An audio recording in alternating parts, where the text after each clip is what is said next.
Right, John here, and here's another picking run with some sweeping as well, but it's mostly picking, so I'm going to put this under the alternate picking in the Guitar Gain series.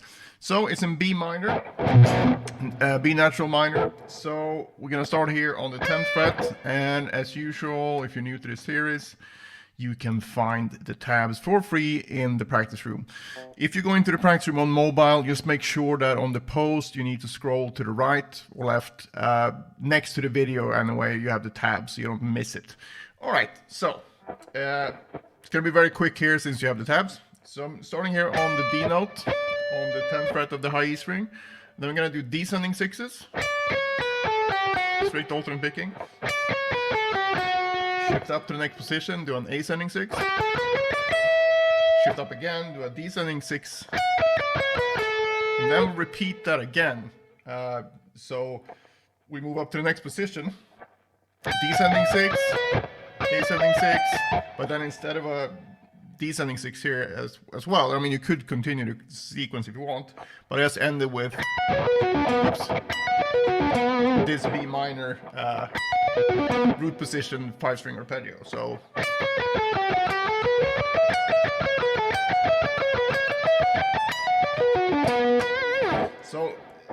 what's nice about this is that instead of just continuing up like this every other way, every other turn, so which also works, right? But you kind of get this sort of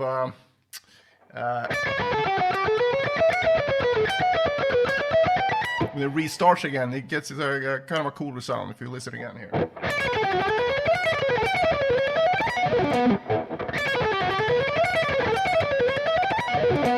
At least I think so. But basically, this is just a demonstration of what you can do with just ascending and descending sixes in, and if you know the scales,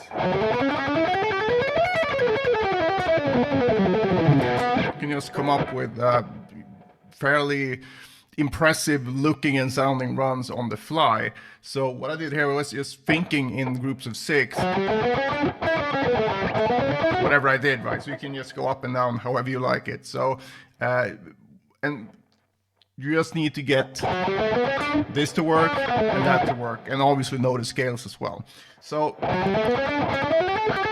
it's a very effective way of learning how to put together longer licks, but more spontaneously, so you don't have to sit there and be like, all right, here's a fast picking lick 32B.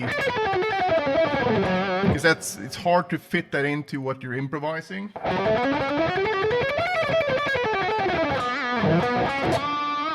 So that's easier to get it spontaneous, I think, when you can think in smaller units like this.